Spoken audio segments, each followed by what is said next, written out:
Today, we are going somewhere truly unique. Yeah, get ready to maybe shed some of your preconceptions because we're going to be diving into the world of Koala Bay Bears, a fictional naturist resort in Australia. And we're doing this through two webcomics, Loxie and Zoot and The Bear Pit, both by Grace Crowley.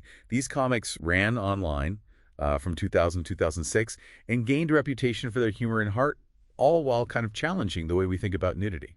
You know, when I first heard about these comics, I gotta admit, I was a little skeptical. I mean, a nudist resort, what kind of storylines could you possibly get out of that? But honestly, I've been really pleasantly surprised by what I've learned. It's definitely not just about shock value or cheap laughs.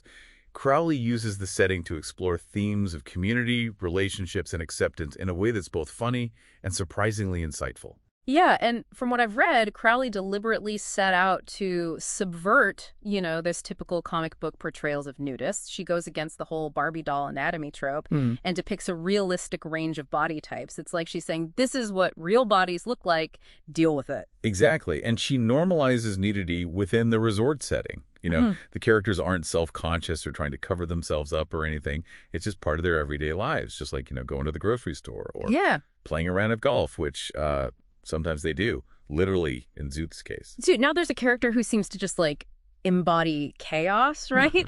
The sources describe him as constantly getting into these crazy mishaps, often involving golf carts. I'm picturing a nudist Wile E. Coyote minus the Acme products. That's not a bad comparison.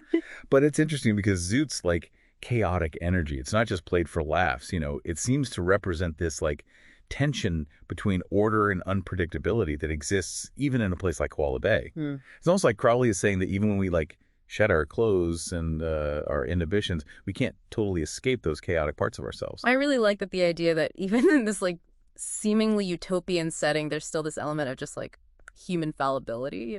Yeah. But speaking of chaos, we can't forget Zoot's partner in crime, Loxie. Loxie. Yeah. A level-headed one, Right. always trying to keep things running smoothly at the resort. Think of her as the grounding force amidst Zoot's whirlwind of misadventures. They sound like quite the dynamic duo. It makes me wonder what their relationship dynamic is actually like. Are they the classic opposites attract kind of couple? Or is there more to their connection than that? Sure. Well, from what I've gathered, their relationship is definitely more nuanced than just a simple clash of personalities. They have their disagreements and challenges, of course, but there's a genuine affection and respect that kind of underlies their dynamic. They balance each other out in a way that's both comedic and heartwarming. Okay, so we've got this chaotic but lovable Zoot and the grounded Loxie. But as we mentioned before, this isn't just a two-person show. Koala Bay is populated by a whole cast of characters, each with their own quirks and complexities. So tell me, who else kind of stands out to you in this nudist ensemble? Well, one character that I think is really interesting is Willow. Now, she is a nudist, but here's the thing. She's uncomfortable with nudity outside of naturist settings. Wait, what? A nudist who doesn't want to be naked everywhere? That's so fascinating. It really challenges our assumptions about what it means to be comfortable in your own skin. Exactly. It's not as simple as just being okay with being naked. There are different levels of comfort and personal boundaries, even within the nudist community. It makes you wonder, what's behind that discomfort? Is it a fear of judgment, a sense of vulnerability, or something else entirely? The sources seem to suggest that Willow's discomfort kind of stems from a combination of factors, including past experiences and a strong sense of personal safety. She's not against nudity, but she's definitely selective about where and when she feels comfortable being naked. It's a really, really nuanced exploration of body image and personal choice, even within a setting where nudity is the norm. That's so interesting. And Willow's journey of self-discovery really comes to the forefront in The Bear Pit, the spin-off series, right? I read something about a storyline called Prudes and Prejudice. What's that all about? Ah, yeah, Prudes and Prejudice. This is where things get really interesting. This storyline kind of introduces us to the body freedom movement, this group of activists who believe in nudity in all spaces, regardless of social norms or legal restrictions. So even within a nudist community, there are varying opinions on just how far that nudity should go. It's surprising, but it also makes sense. You'd think there would be a spectrum of beliefs even among people who share this common interest. Absolutely. And Prudes and Prejudice really digs into those different philosophies. We see Characters like Darcy, initially a very staunch activist with this nudist manifesto, and she's clashing with Willow's more cautious approach. It's a battle of ideologies played out in the buff, so to Oh, speak. okay, I love that. And where does Mandy fit into all this? I vaguely remember reading something about her being a bit of an antagonist. Mandy, yeah, she represents the more extreme end of the body freedom movement. She's portrayed as almost militant in her insistence on nudity, pushing boundaries even when it makes others uncomfortable. There's actually a scene where she tries to force Willow to be nude on campus, which really highlights the potential for conflict, even within a community that supposedly embraces freedom of expression. Wow, that's intense. It sounds like Crowley is really using the storyline to explore the complexities of, like, acceptance and personal boundaries. Even in a place where nudity is supposed to be, so liberating, there's still the potential for pressure and judgment. Exactly. It's a reminder that individual comfort levels and personal choices should always be respected, even within a community that shares a common interest Hmm. or belief system. So we've got the lovable chaos of Zoot, the grounding force of Loxie, and this complex journey of self-acceptance with Willow. But uh, every good story needs a villain, right? And Koala Bay has a real doozy. I'm talking about Tex Tyler, the clothing-obsessed antagonist who just seems to have it out for the resort. Tex Tyler, he's like a walking contradiction, obsessed with clothing in a place where clothing is optional. And all of his attempts to shut down Koala Bay, they always seem to backfire, which just generates even more support for the resort. He's almost like a caricature of societal disapproval, but there's a certain, I don't know, charm to his ineptitude. I gotta admit, I'm kind of finding him strangely endearing already. It's like he's this grumpy old man shaking his fist at the clouds, but deep down he's just, oh, a lonely guy who doesn't quite fit in. I think there's definitely a bit of that to him. He represents, the outside world, the one that doesn't understand or accept the nudist lifestyle. But his constant failures, they also highlight the resilience of the Koala Bay community. They refuse to let his negativity kind of dampen their spirits. It's like they're saying, we're comfortable in our own skin and we're not going to let anyone shame us for it. But speaking of skin, we've talked a lot about the characters and their stories, but I'm curious about the art style itself. What's Crowley's approach to, like, depicting nudity in a comic book format? That's a great question. And it's something that really sets Crowley's work apart. She very intentionally avoids the gratuitous or sensationalized approach to nudity that's often seen in comics. So, no, strategically placed objects or exaggerated proportions. Not at all. The nudity is presented in this very matter-of-fact way, just as it is in the setting itself. The focus is on the characters' personalities and interactions, not on their bodies as objects of, titillation. So it's almost like she's using the art style to further, like, normalize nudity. By depicting it realistically and without fanfare, she's challenging our assumptions about what's considered appropriate to show in a comic book. Exactly. It's a very subtle but really powerful way of subverting expectations and encouraging viewers to see nudity in a different light. But beyond just depicting nudity, Crowley's art also evolves over time. The poses become more dynamic, the shading is more nuanced, and even the character designs undergo some revisions. I read that she actually won the Ledger Award in 2006 for talent-deserving wider recognition. It's pretty impressive that a comic with such potentially controversial subject matter could receive that kind of acclaim. It really speaks to the quality of Crowley's storytelling and her ability to, connect with readers on a deeper level. And it's a testament to the fact that art can transcend its subject matter and spark important conversations. Speaking of sparking conversations, I'm curious about this comic within a comic technique that Crowley uses. I read something about a chook tract. What's that all about? A chook tract, yeah, it's a brilliant example of Crowley's creative range and her willingness to, push boundaries. It's basically a parody of those old school Christian tracts, but with a distinctly nudist twist. So instead of preaching fire and brimstone, they're preaching the gospel of bare skin. Something like that. It's a hilarious way of poking fun at societal perceptions of nudity and religion. But it also serves as a clever commentary on the different ways people interpret and justify their beliefs, whether it's about, clothing or spirituality. What I find fascinating is that even with all the nudity and potentially controversial themes, Loxie and Zoot and the Bear Pit managed to gain a reputation for being, like, wholesome and even heartwarming. How does Crowley achieve that balance?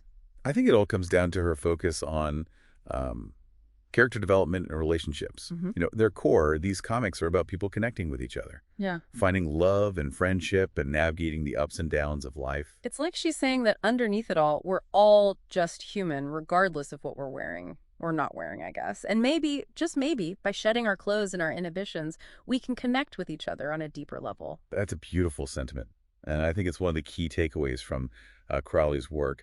But, we've only just scratched the surface of this nudist world. There's so much more to explore, from the day-to-day life at the resort to the unexpected twists and turns that keep the stories fresh and engaging. Well, then let's keep diving. I'm eager to see what other surprises Koala Bay has in store for us.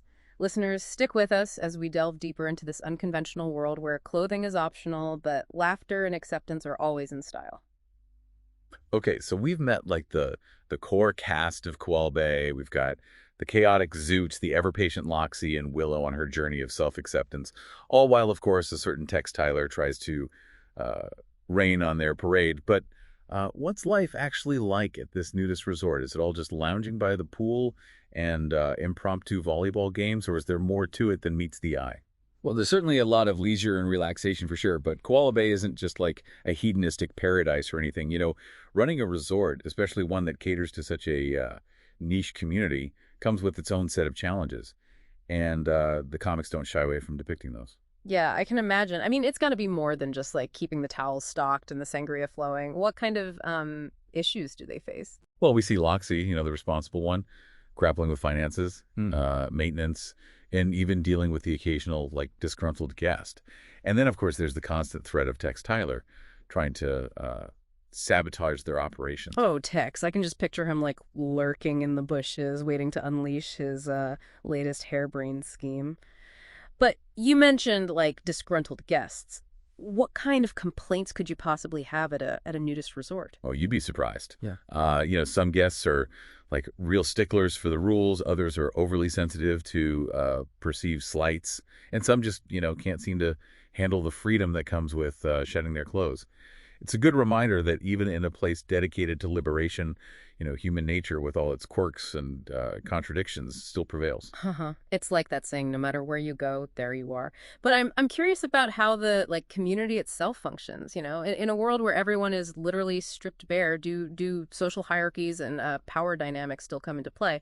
That's a really insightful question, and it's something that Crowley explores in depth throughout the series. While clothing might not be a marker of social standing in Koala Bay, other forms of differentiation do kind of emerge. So even without the fancy clothes and the status symbols, people still find ways to categorize themselves and each other. Yeah, I mean, we see cliques forming, gossip spreading, and characters vying for attention or validation, just like in any other community. It's a reminder that human nature is complex and social dynamics can emerge even in the most unconventional of settings. It makes you wonder if true equality is ever truly attainable, even when everyone's literally on an equal footing, so to speak. But let's talk a little bit more about the stories themselves. We've touched on the whole conflict with Tex Tyler and that body freedom movement storyline, but what other kinds of adventures do the characters get up to at Koala Bay? Well, beyond just navigating those everyday occurrences of resort life, there are storylines involving jewel thieves, supernatural events, and even run-ins with undercover federal agents. Remember Belinda? Oh, Belinda, the undercover agent with D-cup distress.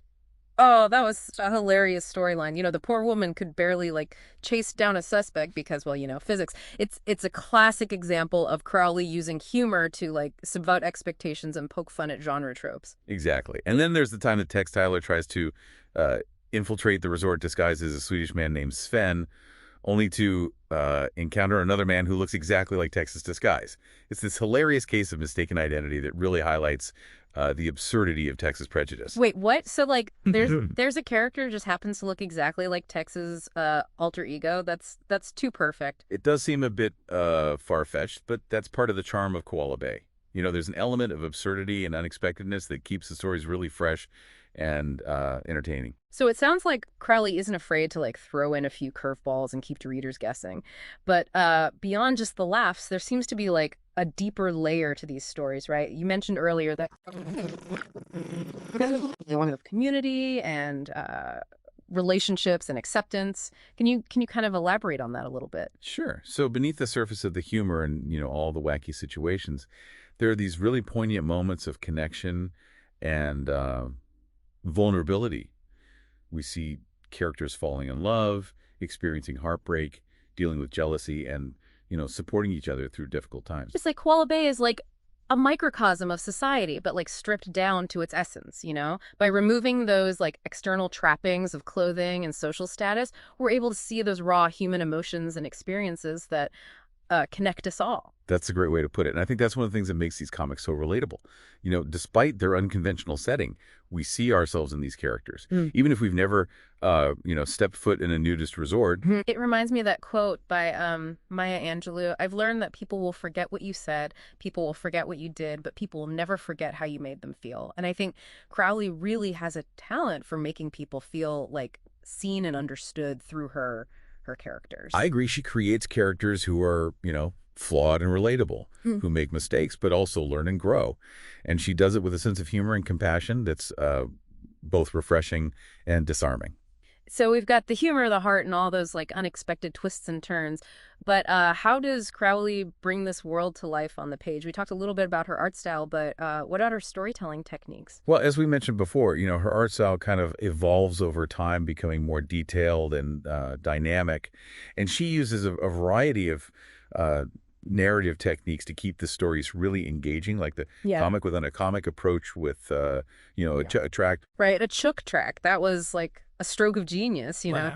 It not only added this layer of humor and satire, but it also allowed Crowley to like experiment with a different visual style and explore themes of religion and societal norms. Yeah, and beyond a chook track, she also uses flashbacks, dream sequences, and even a touch of magical realism to add depth and complexity to the stories. Magical realism.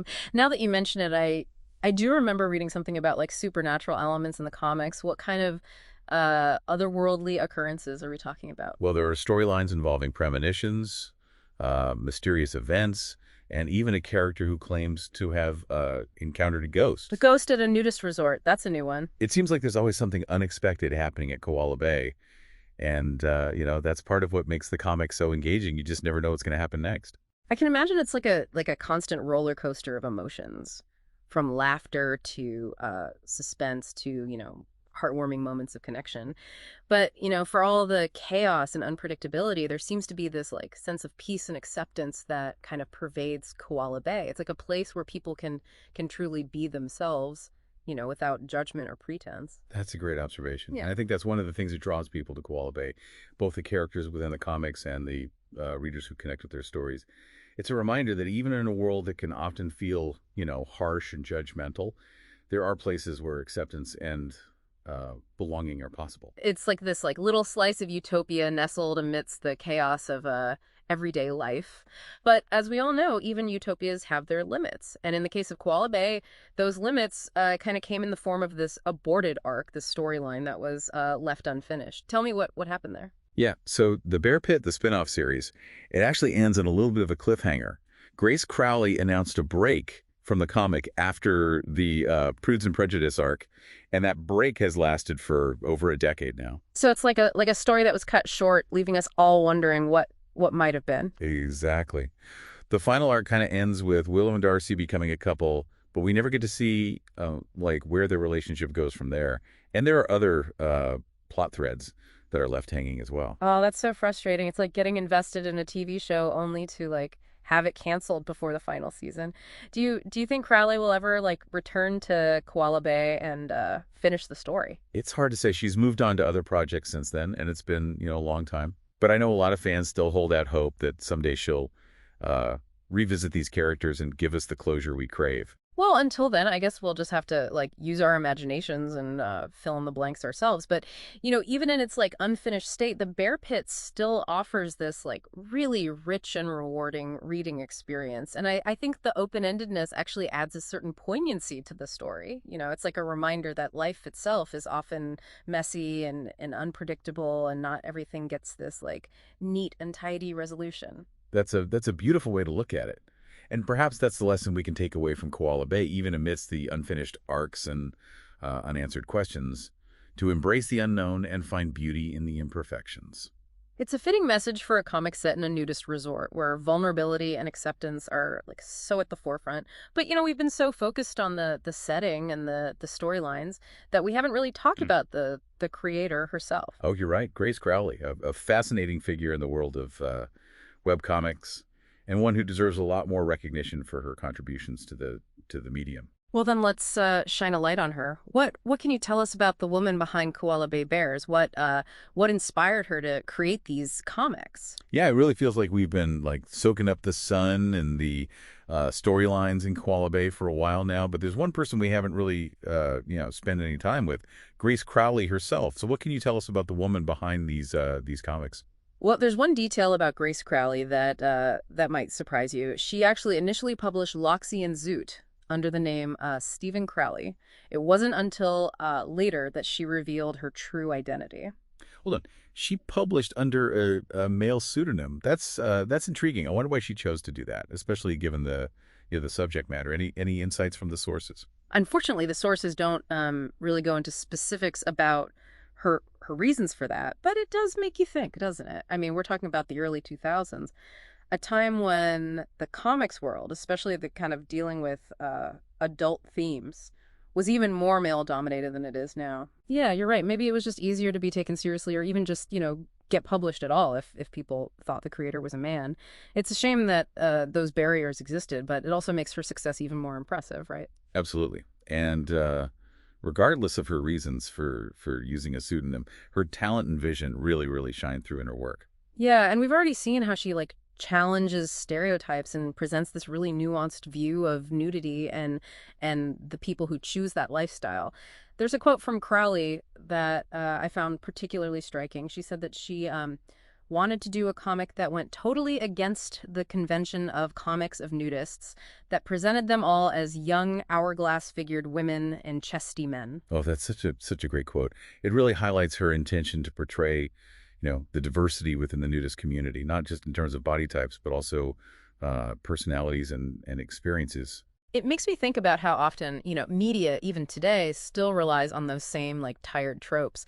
But Crowley was really pushing back against that, showing that, real people with real bodies and real lives choose to embrace nudity. And she does that so brilliantly through her characters, right? We have Willow, who's tall and uncomfortable with nudity outside of specific settings. And then Jarcy, who starts off as this militant activist, but undergoes a real evolution throughout the series. Even Tex Tyler, the clothing-obsessed antagonist, he has his moments of complexity. He's not just this one-dimensional villain, but a character with his own insecurities and motivations, however misguided those might be.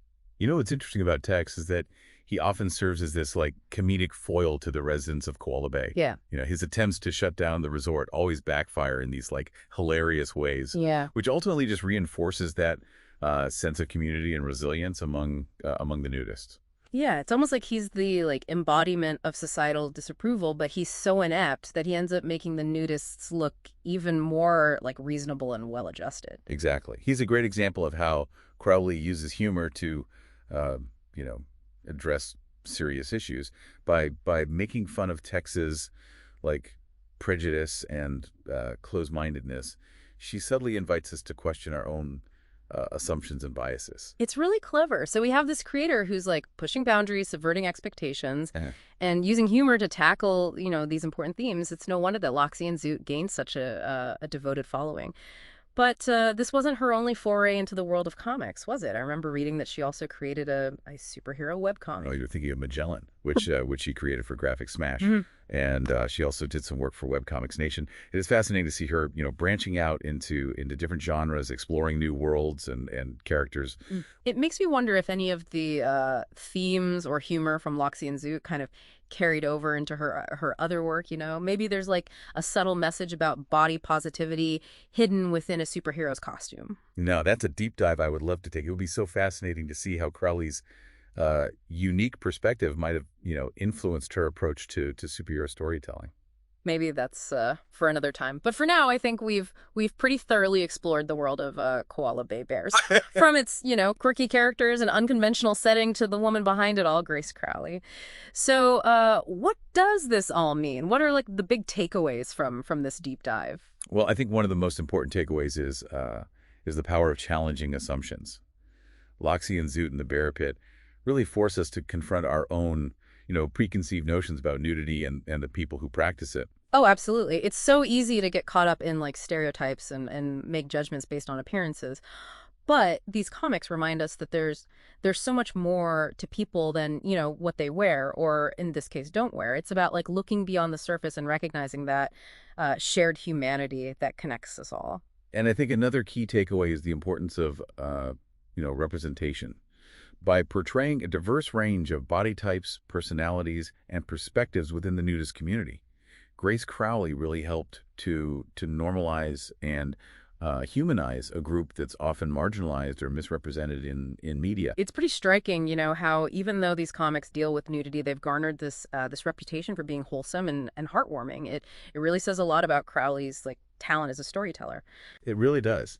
She managed to create a world that's both, funny and thought-provoking, a place where people can be themselves without judgment, where acceptance and community thrive. It's a reminder that even in the most unconventional of settings, there's beauty to be found in the simple act of human connection. Yeah, it's been a truly fascinating journey exploring this unexpected corner of the comics world. We've laughed, we've pondered, and maybe we've even learned a thing or two about ourselves along the way. And as we wrap up this rather unconventional deep dive, I think it's fitting to leave our listeners with a question to ponder. If you could visit Koala Bay Bears, which character would you most want to have a conversation with, and why? Ooh, that's a tough one. They're all so intriguing in their own way. Personally, I think I'd choose Willow. Her journey of self-acceptance and her willingness to challenge norms, even within the nudist community, really resonated with me. But hey, maybe we can all meet up at Koala Bay sometime for a big group chat. Clothing optional, of course. Now, that's an invitation I can't refuse. But until then, listeners, keep an open mind. Embrace the unexpected. And remember that even in a world where everything's laid bare, there's always more to discover.